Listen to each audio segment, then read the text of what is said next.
Quando falamos em estabelecer parceria com o setor privado, de alguma forma estamos falando, de forma alguma, estamos falando de alienação do bem público.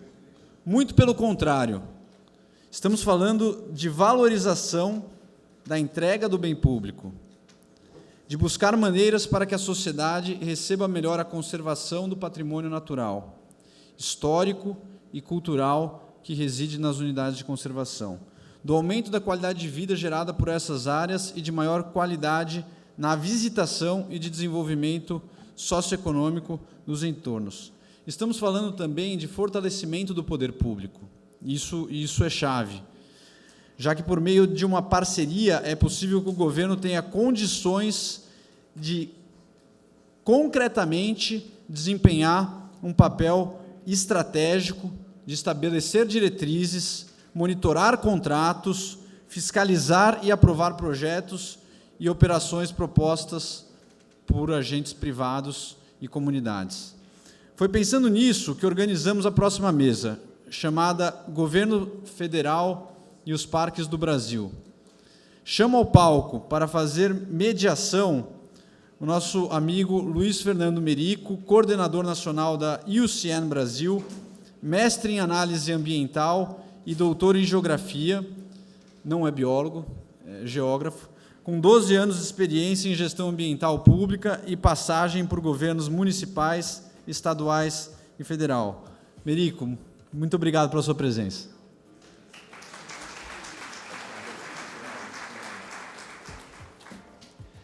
Bom dia, muito obrigado pela presença de vocês, Tita e Guilherme, muito obrigado pelo convite, para poder estar aqui. Excelente iniciativa. Se ela terminasse agora, já teria valido a pena, que as colocações do Jim foram excelentes, mas tem mais por vir. É interessante que a gente tenha em mente, quando está discutindo essas questões, que nós vivemos no antropoceno. Se alguém ainda não ouviu essa palavrinha, é interessante mergulhar um pouquinho nela. Esse período, né, já que eu sou geólogo, como o Guilherme falou, esse período da nossa história, no qual os seres humanos são os principais atores, né, na evolução do planeta. Então, nesse momento do antropoceno, o fundamental é que a gente consiga ampliar a nossa resiliência. Resiliência é uma palavra-chave para que a gente consiga se conduzir nesse antropoceno. Se conduzir construindo sustentabilidade. Mas a resiliência, a capacidade que a gente vai ter de adaptar os ambientes, os ecossistemas, depende muito da maneira como a gente for manejando os nossos sistemas socioecológicos. Então, uma parte disso a gente vai ver agora, nesse painel. Ou seja, como que o governo federal se move, não é? Como que o nosso sistema federal parte desse grande sistema socioecológico, como que ele se organiza para que a gente aumente a nossa resiliência, considerando o fato que a gente vive no antropoceno e vai ter que conduzir, vai ter que coevoluir com o planeta em direção a um estado mais sustentável, é lógico, que esse é o objetivo que a gente pretende, né? E como que o sistema de parques colabora com isso e como o nosso sistema de turismo colabora com esse processo. Então, é isso que a gente vai ver um pouquinho e vocês podem, logo em seguida, ou durante, né, as apresentações, formulando algumas perguntas. No final, a gente tem um pequeno debate com os dois apresentadores que a gente vai ter aqui.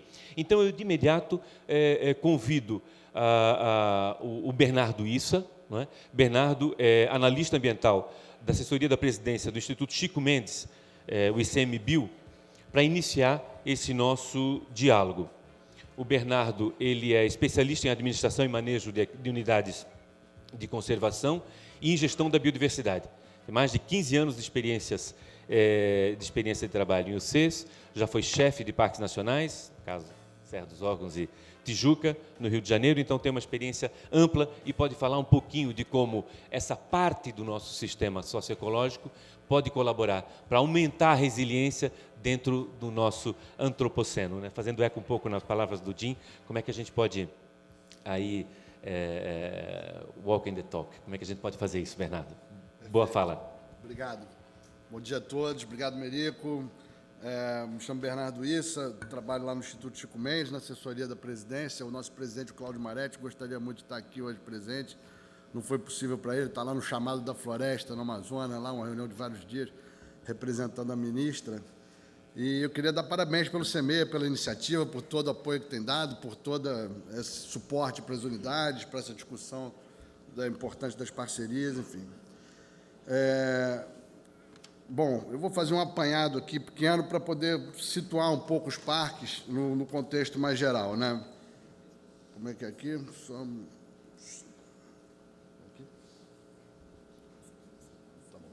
Beleza. Então, os parques no Brasil começaram lá na década de 30, os primeiros, né? Iguaçu foi o primeiro, depois, desculpa, Itatiaia foi o primeiro, mas Iguaçu também, Tijuca, de certa maneira, é um dos mais antigos, apesar de ter sido criado só na década de 60, mas Serra dos Órgãos. E esses parques tinham grupos de usuários importantes, tinham abrigos, tinham estrutura, como também lá, inclusive Sete Quedas era um dos parques importantes que a gente tinha, e existiam grupos de usuários, bandeirantes, excursionistas. Começou uma geração de usuários que se relacionavam com os parques logo nessas primeiras décadas de criação desses parques. Inclusive, meus pais começaram a namorar, se conheceram no Parque Nacional de Itatiaia, frequentavam Serra dos Órgãos. Então, assim, esses continuaram indo por muitos anos aos parques. Então, isso aí criou uma geração, eu, de certa maneira, sou fruto disso. Mas não estou falando isso para me legitimar em nada, mas só para dizer que existiam gerações que se relacionavam com os parques e que, de certa maneira, em um certo momento, a partir talvez da década de 70, 80, na crise de 80, houve um certo retrocesso nesse sentido. Os parques fecharam na época do regime militar, alguns desses abrigos foram destruídos, eram esconderijos de terroristas, enfim. Os parques sofreram um certo retrocesso no seu processo de uso, na relação com os usuários, e houve uma degradação da infraestrutura. A partir dos anos 2000, aí começa a mudar um pouco, porque vem a lei do SNUC, tem novas categorias de unidade de conservação que se consolidam, além dos parques. O IBAMA promove um concurso importante, tem um contingente importante de servidores analistas que vem para ocupar as vagas, chefiar os parques. Começam os processos de concessão, Iguaçu, lá no começo dos anos 2000, e, principalmente, a sociedade começa a se apropriar um pouco mais dos parques, por querer se praticar esporte, um pouco no caldo da crise ecológica. Então, as pessoas procuram se reconectar com a natureza, procuram frequentar mais os parques e de certa maneira, a gente começou a ter um certo avanço nisso. Em 2007, o Instituto Chico Mendes é criado, então. No bojo da criação do Instituto Chico Mendes, também foram criadas muitas unidades de conservação. Foi uma política do Estado brasileiro essa de ampliar a área protegida no Brasil. De certa maneira, essa política também estava vinculada a um processo, para vocês terem uma ideia de quanto que a gente cresceu. Em 84, tínhamos um Portugal. Em 2002, tínhamos uma Península Ibérica e uma Itália. Agora, em 2010, ganhamos, além disso, uma França. Então, muita área. E essa área foi meio criada por uma função de barrar o desmatamento. Então, muitas unidades foram criadas lá no Amazonas, nessa área do arco do desmatamento. E essa política, de fato, funcionou, porque os índices de desmatamento caíram drasticamente a partir dessa política toda de criação de unidade de conservação. O Instituto Chico Mendes, em si, também representa um avanço importante para as unidades de conservação. Dentro das unidades de conservação, os índices de desmatamento caíram, a gente continuou criando algumas áreas nesse processo, e tem uns números muito interessantes. Esse de plano de manejo, por exemplo, a gente conseguiu fazer em 7 anos o que tinha mais do que tinha feito nos 30 anteriores. Então, é uma evolução, Chico Mendes, na área de espécies ameaçadas também, que é outra das funções do Instituto. A gente fez uma avaliação do estado de conservação de muitas espécies e conseguimos até avaliar e ver que algumas estavam em processo de saída, de extinção, etc. Na área social também avanço importante, cadastramento das famílias beneficiárias das unidades de conservação, política, acesso a políticas públicas de benefício para essas populações, nos conselhos das unidades, que é um importante instrumento, a gente está hoje com 84% das unidades com conselho, e na visitação, que é o nosso interesse, também a gente teve um salto significativo importante, ainda tímido, ainda é pouco, a gente precisa de muito mais, mas a gente vem crescendo no número de visitantes. Só no período do Chico Mendes, a gente tem cerca de uns 40 milhões de visitantes acumulados. Isso graças a muitas políticas, o Instituto já fez muita coisa, a gente, de certa maneira, é cobrado a fazer muito mais, precisa, mas a gente precisa enxergar também os feitos. Isso foi graças a muitas pessoas, muitas atividades, essa atividade das modalidades, das estratégias para visitação. A de concessão de serviços é uma das muito importantes. A gente realizou lá, então, Iguaçu, Tijuca, Serra dos Órgãos, Noronha. Eu mesmo estava lá na Tijuca na época, ajudei bastante, tenho muito orgulho lá. Agora estamos finalmente conseguindo implementar. Também lidamos com delegações de pequenos serviços para atividades variadas, de menor escala. E também lidamos com a estratégia de operações próprias, parques abertos, trilhas sinalizadas, com projetos de integração, com parceiros, etc. Então, assim, 3 níveis, do nível menos relacionado ao privado até o mais relacionado ao privado, mas a gente tem um esforço nesse sentido. Agora, falando tudo isso, nem tudo são flores. A gente tem um problema sério de implementação, que é decorrente do nosso financiamento. Vocês veem aí um dado. É uma pesquisa do Cadu Yang e do Rodrigo Medeiros, mostra até 2010 os investimentos, as despesas discricionárias, aquela que o governo escolhe para aplicar, o crescimento nas áreas de transporte, de cidades, para comparar, e uma estabilização do investimento na área de meio ambiente. Isso cria um problema, a nossa relação, em comparação com outros países, de área protegida versus recurso financeiro. O azul é a grana, o verde é a área. Então, a gente vê que no Brasil, que são aqueles 2 últimos, a gente tem muita área e pouca grana. Da mesma maneira, o número de servidores por quilômetro quadrado também. O nosso é bastante deficitário quando comparado com vários países, como Austrália, Canadá, Costa Rica, apesar de que os 2 primeiros são do ICMBio, sem o ICMBio, e depois com o ICMBio, melhorou um pouco essa relação. Isso gera um déficit de implementação. Esse foi um trabalho que o TCU fez, e esse é um índice de implementação da gestão das unidades de conservação. Aqui existem as federais e as estaduais. O vermelho são pouco implementadas, o amarelo médio, os verdes são bem implementados. Vocês veem que tem bem poucas no nível máximo. A implementação, então, tem vários parâmetros que eles mediram, esse é um diagrama que mede o nível, quanto mais para o centro, menos implementado, quanto mais para fora, mais implementado. Tem poucos parâmetros que a gente tem bem implementados. Com isso tudo, a situação que não se coloca para a gente, muito claramente, é que sozinho nós não conseguimos. Nós precisamos evoluir nas parcerias, nós precisamos buscar alianças com a sociedade, ampliar o diálogo com o setor privado, buscar inovações na gestão, novas formas que nos desonerem, de certa maneira, da gestão, e, para isso, as parcerias com a iniciativa privada são fundamentais. Algumas das coisas que a gente tem trabalhado atualmente lá com uma parceria com o BNDES, uma parceria ambiental público-privada, tem 4 áreas piloto com BID, e a gente pretende, lá o nosso presidente Maretti declarou que pretende, então, pelo menos uma área a gente começar no modelo que o CEMEIA propõe, da delegação da área, enfim. É essa estratégia que a gente tem buscado para ver se a gente consegue atingir o nosso gol aí nos 20, 30 anos, ter a sociedade se aproprie das unidades de conservação, novos casais vão namorar e criar novos filhos, novas gerações nas unidades, a gente possa não ter mais a extinção das espécies e que os usuários estejam bem atendidos. É esse o recado. Obrigado.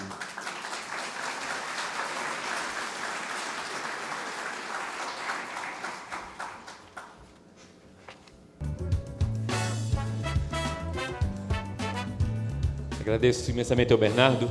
E agora a gente vai ver como que o setor de turismo enxerga essa questão. Então, até por uma questão de tempo, eu chamo já de imediato o Vinícius para dar continuidade a essa conversa, não é? O Vinícius, Vinícius Lumertz, presidente da Embratur, esteve já no Ministério do Turismo como secretário nacional de Políticas Públicas de Turismo, foi secretário de Turismo, Esporte e Cultura de Florianópolis e secretário de Estado de Articulação Internacional em Santa Catarina. Então, a gente vai estar pedindo para o Vinícius fazer um pouco uma abordagem de como que o setor de turismo enxerga esses desafios. Por favor, Vinícius.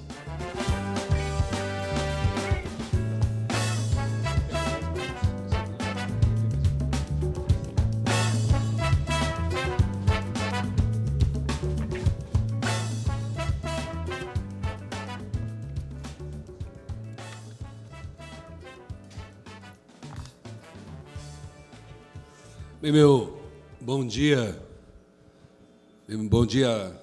a todos, todas as senhoras, todos os senhores. Minha saudação muito carinhosa aos anfitriões, aos visitantes estrangeiros, em especial ao Pedro Passo, ao Guilherme, à Tita, a toda a equipe do CEMEA, ao Jim Barbara, que fez a abertura como keynote speaker, e ao Fernando, que faz a moderação aqui, ao Bernardo, que fez a primeira intervenção dessa etapa. Eu estou à frente da Embratur há alguns meses, há 5 meses, e a Embratur que vai completar 50 anos no ano que vem, ela tem como objetivo, como objeto social, a divulgação do Brasil no exterior. Essa é a nossa principal função. Nós estamos ampliando isso, estamos discutindo isso para novos papéis, como captação de investimentos no exterior, a transformação dela em agência. Eu dirigi o Sebrae Nacional e nós criamos lá a Apex, que foi um modelo interessante, com muito mais flexibilidade. Era uma gerência do Sebrae, transformou-se numa importante agência de promoção de exportações. A abertura que nós estamos buscando para a Embratur, nesse momento, aos 50 anos, é de evolução institucional.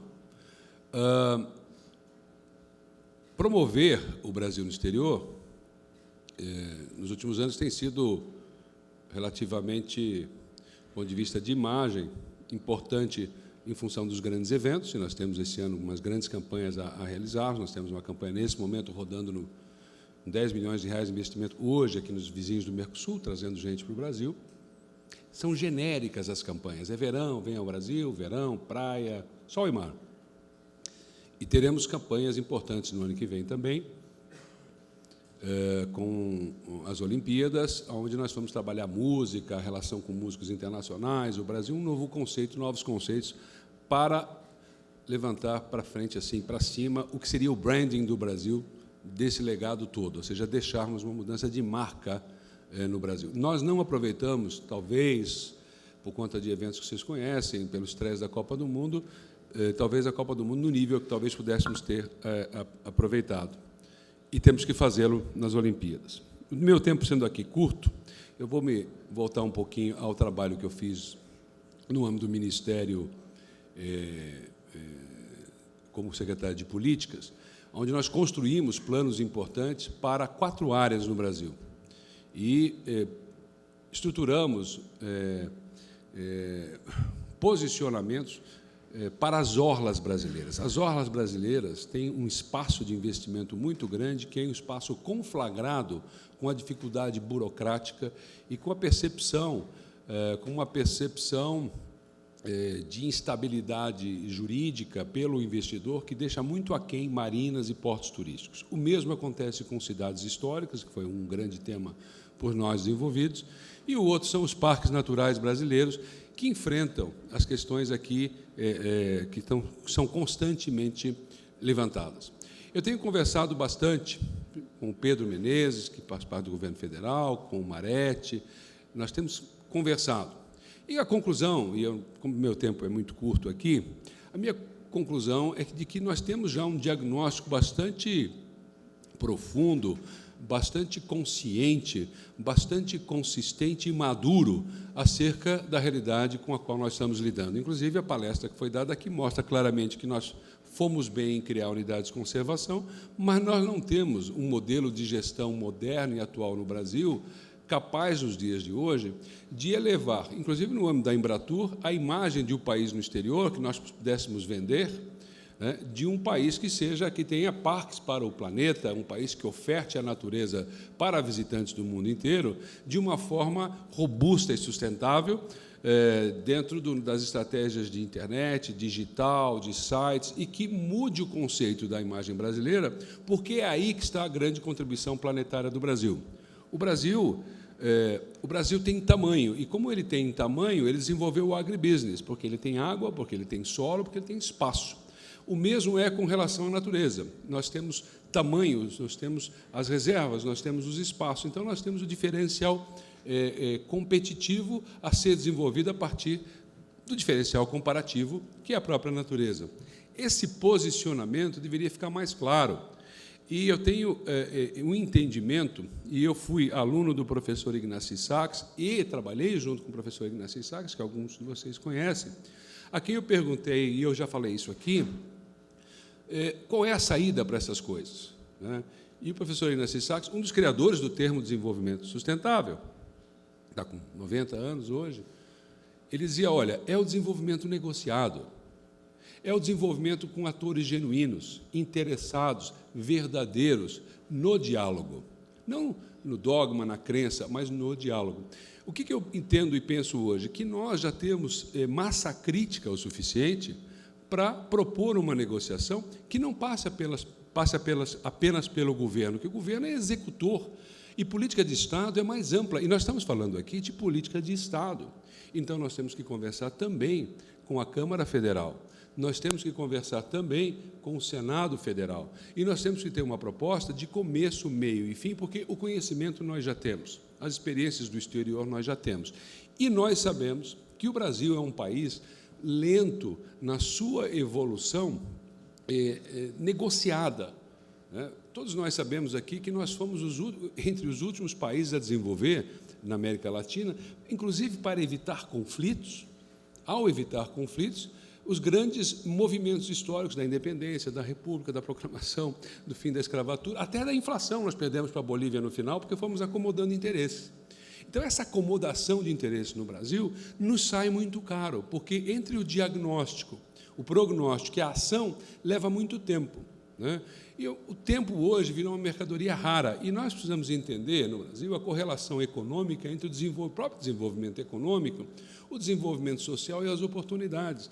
Nós não podemos nos dar ao luxo de perder tantas oportunidades.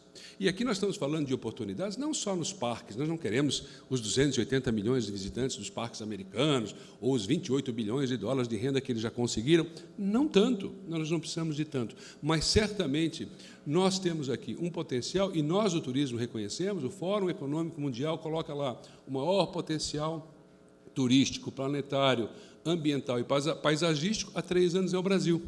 Mas o Brasil é o 130º país em 140 países, pior para montar um negócio em turismo. Se nós botássemos esse índice para montar um negócio num parque natural, nós seríamos 41º dos 140 e perderíamos para o último, que é Botsuana, né? E é no litoral, é nas marinas, é nos portos turísticos, nas cidades históricas e nos parques naturais. Então, não há mais como nós atrasarmos essa agenda. Essa agenda precisa ser compactada, embalada e negociada. E nós temos que prestar atenção que, numa democracia, o desenvolvimento negociado também passa pelo Congresso Nacional. Eu conversava com a Tita ontem sobre viagens de benchmarking, de irmos visitar alguns parques. Mas nós temos que ter um cuidado. Quanto mais, Bernardo, nós falamos aqui entre nós mesmos para convertidos, e quanto mais outros que pensam diferente de nós falam em outro fórum para seus convertidos, pior, e isso aumenta a nossa distância. Quanto mais nós falamos para nós mesmos, aumenta a distância. Quanto mais eles falam entre eles do outro lado, pior. Nós temos que estabelecer um ambiente, e o Oscar Motomura, que participou da nossa reengenharia, da reinvenção do Sebrae, dizia: cuidado, é preciso ter à mesa os interessados, interlocutores genuínos, verdadeiros no tema. Nós temos que procurar, temos que construir. Essa agenda está pronta, é questão de, sabe, dá para sair aqui agora, aqui fora e montar. Está pronta, ela existe. Mas nós temos que cuidar com a continuidade desse aumento dessa convicção e desse distanciamento. Sim, vamos fazer uma viagem de benchmarking? Sim, vamos. Então, vamos juntos, aqueles que pensam diferentes, à Serra da Mesa. Vamos lá juntos. Eu conversei com o ministro Janot sobre isso, porque tem a questão da procuradoria. Eu disse: olha, como é que a gente faz isso? Juntando a resposta dele. Vamos nos juntar, vamos sentar, fechar a porta e conversar até cair, né? E aí vem a verdade, porque a diferença de um debate genuíno é de que as cartas estão sobre a mesa, não estão debaixo da mesa. Essas cartas têm que vir à tona, nós temos que dizer claramente o que nós queremos, por que nós queremos, e eu me coloco nós aqui, porque eu estou consciente, como os senhores estão conscientes, da obviedade dos benefícios de desenvolvermos uma estratégia que respeite o caminho do ICMBio, que respeite o caminho da criação dessas UCs e que entenda que o modelo de gestão num país que tem recursos limitados, déficit público, baixo investimento, prioridades na educação, na saúde, bingo, né? É preciso do aporte do privado. No turismo, e eu estou terminando, no turismo, o que nós vimos de saudável, que aumentou 20 posições e nos levou para a 28ª posição na competitividade mundial, nesse fórum que nós somos o primeiro em belezas naturais, 8º em cultura, no planeta entre 140, e um muito ruim lá na questão dos investimentos, o que nós vimos no final é a necessidade de reposicionamento. Muito claramente, nós precisamos facilitar os investimentos. Os investimentos privados no Brasil aumentaram nesse salto nos aeroportos. Os aeroportos estão melhores porque o Estado decidiu regular e deixar a iniciativa privada desenvolver, Pedro, os aeroportos. Então, há um momento de mágica no qual o Galeão ganha do pré-sal. Galeão, 20 bilhões de reais de ágil na licitação de um aeroporto. O pré-sal não deu 20 bilhões. Na época que o pré-sal estava em alta e o dólar a 100. E o petróleo a 100 dólares. Então, nós valemos muito, né? Mas a forma de avançar num regime democrático é a democracia. Não há fórmula alternativa na democracia. E, se nós respeitarmos a democracia, nós devemos ter coragem, clareza, coerência e demonstrar os benefícios para a sociedade, como aqui foram muito bem insinuados, demonstrados pelos que me antecederam, principalmente pelo keynote speaker, o nosso Jim Barbarack, e que seriam, por cada um de nós aqui, também explicitados de formas diferentes. Pois bem, isso é legítimo. É legítimo propor numa democracia que isso é um bem, que isso é bom, e a música já está tocando, que é assim, tipo, né? Muito obrigado a todos.